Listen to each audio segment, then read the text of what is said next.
A Cure for Wellness is directed by Gore Verbinski and stars Dane Dehaan as a young businessman who's sent to a wellness center to retrieve a business associate to take him back to New York to face some consequences for things that he's been involved in. And when he gets to this wellness center, he learns that there's some very sinister things going on behind the scenes, and he's not quite sure if he can leave. I really didn't know what to think about this movie going into it because the trailer was very vague, and I like that. It looked very different, and I like that as well. It's directed by Gore Verbinski, who's made a lot of really gorgeous looking movies. He's made some stinkers in the past, but he's made the Pirates of the Caribbean films, The Ring, The Weatherman with Nicolas Cage, which I find very underrated personally. And I also like Dane Dehaan a lot as an actor, so I was excited to see this movie, and I really had no idea what to expect.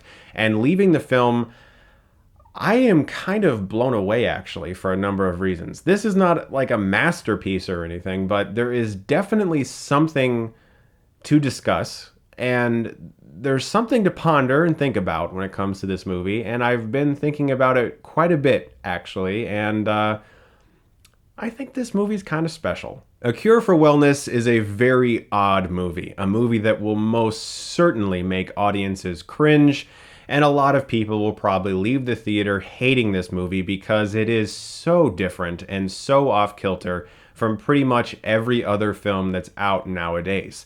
And I really have to praise this movie for being so oddball and just so completely bonkers that the entire film feels like something we haven't seen in a while, although it is very similar to a few movies, in particular The Shining and Shutter Island. I feel like this movie is a combination of both of those films, particularly Shutter Island. Obviously, there's a lot going on under the surface at this place that Dane Dehaan uncovers as he traverses the various corridors of this very creepy wellness center. And watching him uncover this mystery is sometimes very intriguing, but there's also a lot of exposition that is commonly thrown at us as audience members throughout this movie. He encounters a lot of different characters from all different parts of this wellness center and the surrounding town, and they all tell him a different version of the same story. This very horrific past with a fire and some really effed up family stuff.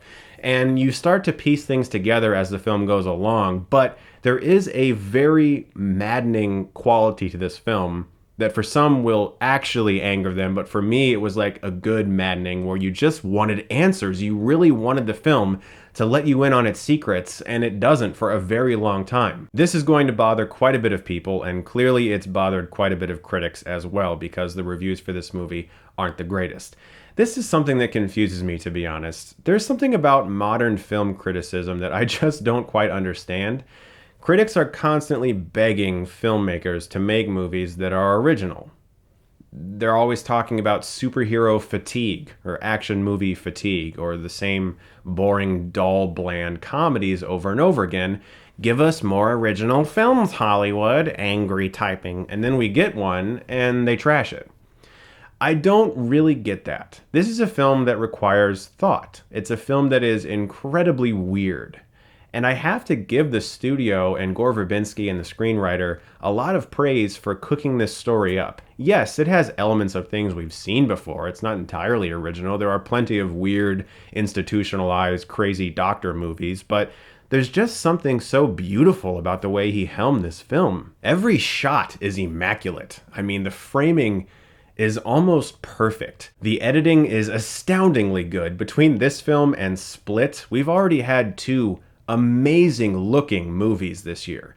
Cure for Wellness is not a great film because there are certain things holding it back, in my opinion, from being great. For one, it's extremely long. It's 2 hours and like 36 minutes, and sometimes it feels like that because it is a lot of exploration. It's a lot of weird looks, and I don't know what's going on with my life, and scenes like that.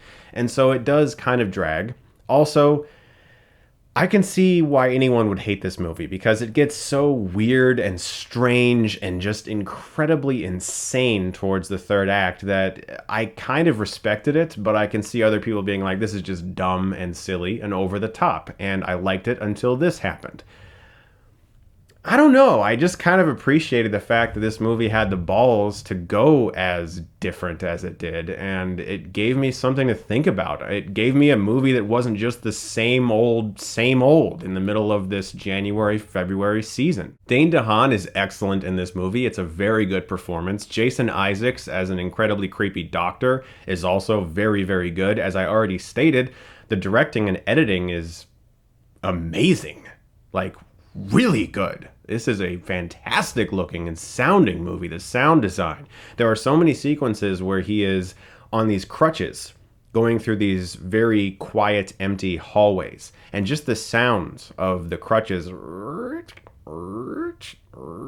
it became unnerving after a while. There's a lot of very disturbing imagery, a la The Ring tape, which Gore Verbinski is very good at, creating a lot of cerebral, surreal images that just kind of haunt your brain. All in all, I think the film makes sense. When I sat down and really thought about it, I like it a lot, actually. I think this is a movie destined to be one of those cult classic films that a lot of people see, hate, and then small circles start to analyze it and look into the meaning of things, and then they make big 2-hour analysis videos like I've done in the past, and then somehow, some way, eventually 20 years from now, there's revival screenings of it.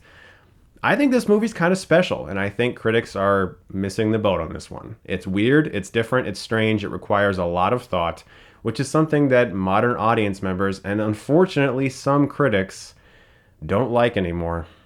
I'm going to give A Cure for Wellness a B+. I would recommend seeing this movie on one specific reason alone.